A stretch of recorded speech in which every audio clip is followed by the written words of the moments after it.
22-year-old Aaron Derbyshire disappeared on September 30th, 2006. He was from Kelowna, BC.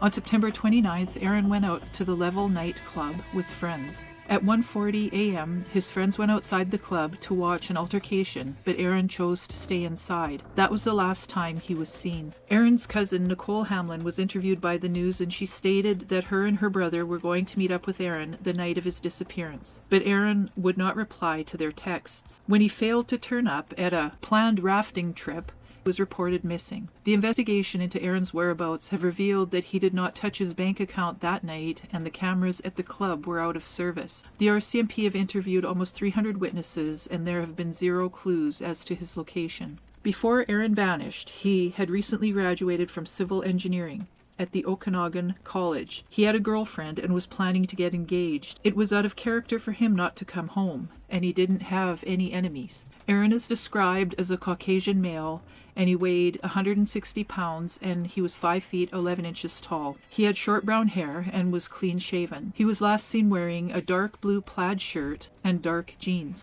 Anyone with any information about Aaron Derbyshire is asked to please contact the Kelowna RCMP at 250-762-3300, and to remain anonymous, call Crime Stoppers at 1-800-222-8477.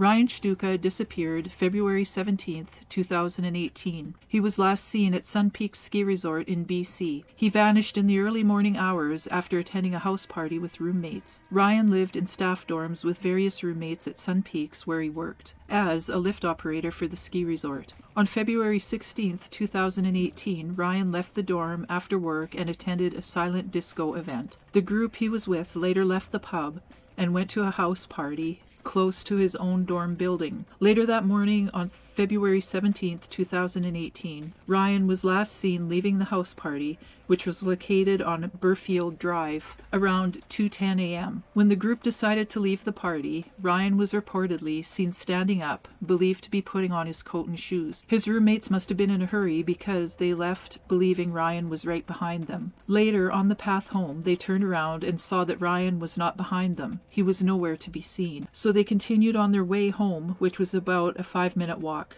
Ryan never made it back to the dorm that morning, and he hasn't been seen or heard from since. A missing persons report was filed the next day after he failed to show up at work. Authorities, friends, and family have conducted thorough, extensive searches in the area for years, but not one sign of Ryan manifested. His phone record, bank account, and social media have had zero activity since he disappeared. A $15,000 reward is being offered for information leading to Ryan's recovery. Ryan was 20 years old, and he had blonde hair and brown eyes. He was 6 feet tall, with an athletic build, and he weighed approximately 180 pounds. Ryan was last seen wearing a gray-white shirt, a blue coat, dark jeans, and a burgundy ball cap. If you have any information about the disappearance of Ryan Shtuka, please contact the Kamloops RCMP at 250-828-3000.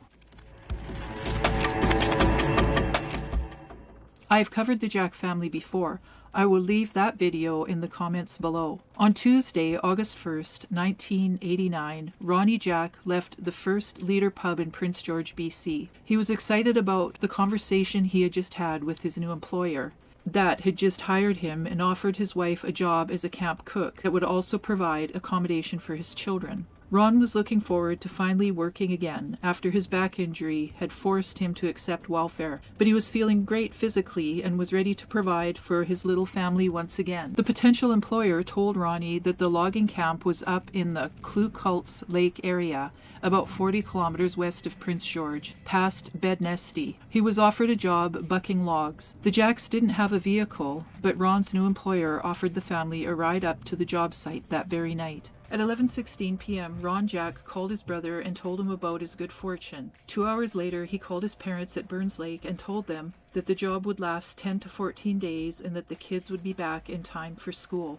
Later, the employer showed up at the Jack family home and sat idling in the driveway while Doreen Jack bundled up her children, Russell and Ryan. Russell being 9 years old and Ryan 4. At 1:21 a.m. on August 2nd, 1989, all 4 members of the Jack family were seen leaving their home at 2116 Strathcona Avenue and getting into a dark-colored 4x4 pickup truck. The truck pulled out of the driveway and vanished into the dark. For 7 years, the case went cold until one night the police received a mysterious phone call stating that the Jack family are buried in the south end of some ranch. The name of the ranch was hard to pick up because there was noise in the background, and the caller was never found, and they have never called back. The case remains unsolved to this day. The suspect in this case that offered Ronnie the job was described by eyewitnesses in the pub as being Caucasian, 6 feet tall, or 6 feet 6 inches tall, with reddish-brown hair, a short full beard, and mustache. His hair's length was to the bottom of his ears and parted on the side. He was approximately 35 to 40 years old and 200 to 275 pounds. He was wearing a baseball cap, a red checkered work shirt, faded jeans, a waist-length blue nylon jacket, and loggers boots with fringes over the toes. The Jack family is the only unsolved case of an entire missing family in Canadian history. It is the largest paper file in the Prince George RCMP precinct. It is approximately 60 boxes of investigative material. The case is recognized as a missing persons homicide with at least one suspect. If you have any information that could lead to this case being solved, please contact the Prince George RCMP at 250-561-3300